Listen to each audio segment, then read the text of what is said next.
Israël a été confronté à de nombreux conflits avec les militants du Hezbollah depuis le début des combats avec les militants du Hamas à la suite d'une attaque dévastatrice.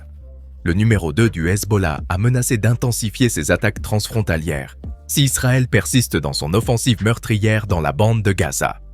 Les avertissements de Naïm Qassem, secrétaire général adjoint du Hezbollah, interviennent au milieu d'une série d'attaques sans précédent contre des cibles américaines menées par des groupes militants soutenus par l'Iran au Moyen-Orient.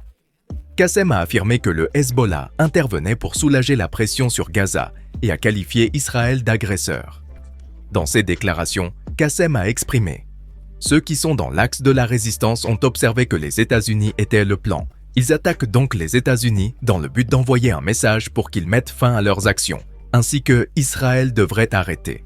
Même si les États-Unis et le reste du monde ont le droit de soutenir Israël dans la destruction de maisons, nous n'avons pas le droit de protéger notre peuple et nos proches, ceux de Palestine. » Par ailleurs, il a été annoncé que des militants soutenus par l'Iran au Yémen avaient lancé la veille une série de drones contre des cibles israéliennes.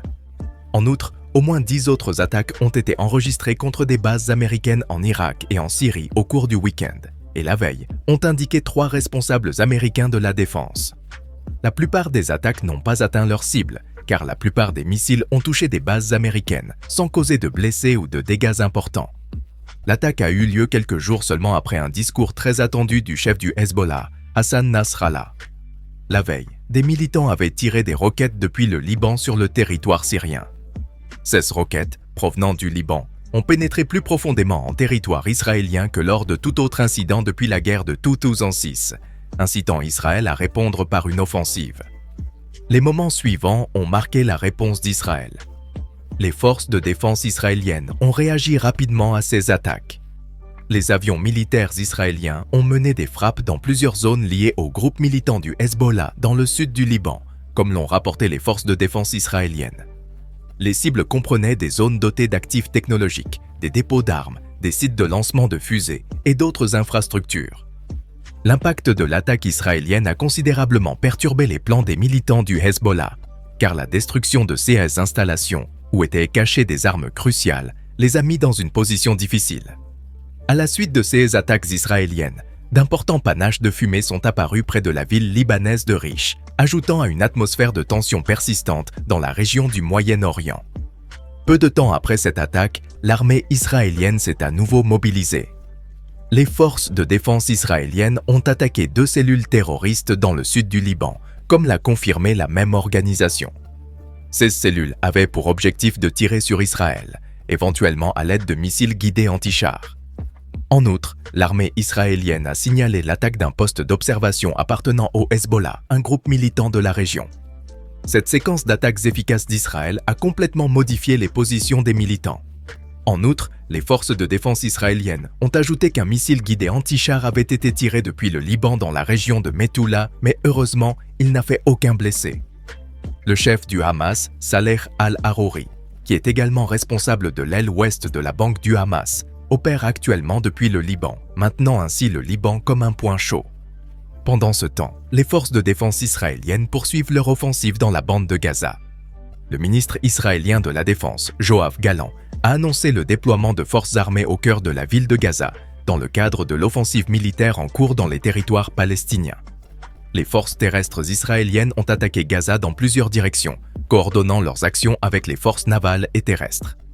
Gallant a souligné l'intensification de la pression autour de Gaza, soulignant la détermination à aller de l'avant jusqu'à ce que la victoire soit remportée et que le retour des otages dans leur foyer soit garanti. Malgré les appels de plusieurs dirigeants mondiaux en faveur d'un cessez-le-feu avec Israël, le Premier ministre israélien Benjamin Netanyahou a réaffirmé qu'il n'y aura pas de cessez-le-feu à Gaza, à moins que le Hamas n'accepte de libérer les otages israéliens. Netanyahou a fait une déclaration frappante, déclarant « Israël assumera la responsabilité de la sécurité globale à Gaza pour une période indéterminée après la fin de la guerre. » Le dirigeant israélien a ajouté « Gaza doit être gouverné par ceux qui ne suivaient pas la voie du Hamas. Nous devons veiller à cela pour notre propre sécurité. Je pense que pour une période indéterminée, nous assumons la responsabilité de la sécurité d'Israël, parce que nous avons été témoins de ce qui s'est passé. Il reste à voir comment la population de Gaza réagit à la fin de la guerre et à l'éventuelle direction ultérieure de Netanyahou. Tard dans la journée, un événement très malheureux s'est produit. Médecins sans frontières a signalé le décès de Mohamed Hallel, technicien de laboratoire de l'organisation à Gaza. Hallel a perdu la vie dans un attentat à la bombe dans le camp de réfugiés de Shati, où plusieurs membres de sa famille ont également péri. La situation tragique s'est produite alors qu'Hallel était chez lui et la zone a été bombardée, provoquant l'effondrement de son immeuble. Cet employé aidait l'organisation humanitaire internationale depuis plus de 2 ans. Suite à l'incident, l'organisation a publié un communiqué soulignant que malgré ses appels répétés à un cessez-le-feu immédiat, elle n'a reçu aucune réponse, insistant sur le fait que cette mesure est cruciale pour éviter de nouvelles pertes insensées à Gaza et garantir une aide humanitaire adéquate dans la région. Hier soir, Israël a également été confronté à un malheureux incident à l'intérieur de ses frontières. Le système de défense israélien Iron Dome a connu une défaillance. Les images choquantes qui ont émergé suite à ce dysfonctionnement ont choqué l'opinion publique israélienne. Ce système est conçu pour intercepter les armes à courte portée et les empêcher d'atteindre leur cible. Cependant, à cette occasion, des missiles intercepteurs ont été repérés illuminant le ciel de Tel Aviv. Heureusement, aucun décès n'a été signalé suite à cette erreur technique. Ce revers a surpris et alarmé la population. La cause de cet incident fait actuellement l'objet d'une enquête, mais les premiers résultats suggèrent qu'il pourrait avoir été provoqué par un orage magnétique sur Terre.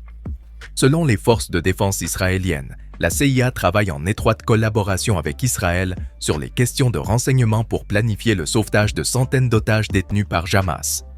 Le porte-parole de l'armée israélienne, Daniel Hagar, a déclaré que le directeur de la CIA, Bill Burns, avait rencontré le général Eri Halevi, chef de l'armée israélienne, pour discuter des efforts conjoints visant à libérer les otages.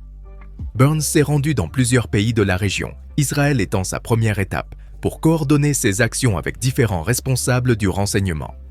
Lors de la rencontre entre Burns et Halevi, des documents de renseignement ont été partagés sur les opérations et les stratégies visant à la libération des otages. Hagar a également noté que chaque otage dispose de son propre dossier de renseignement qui est étroitement surveillé. D'un autre côté, le ministère palestinien de la Santé à Ramallah a indiqué que plus de 70% des 10 000 personnes tuées à Gaza n'étaient pas armées. James Elder, porte-parole de l'UNICEF, a soutenu l'exactitude des chiffres de mortalité rapportés par Gaza, soulignant qu'ils correspondent étroitement à ceux proposés par des groupes liés au ministère de la Santé de Gaza, contrôlé par Hamas. De nombreux pays ont condamné la grave crise humanitaire.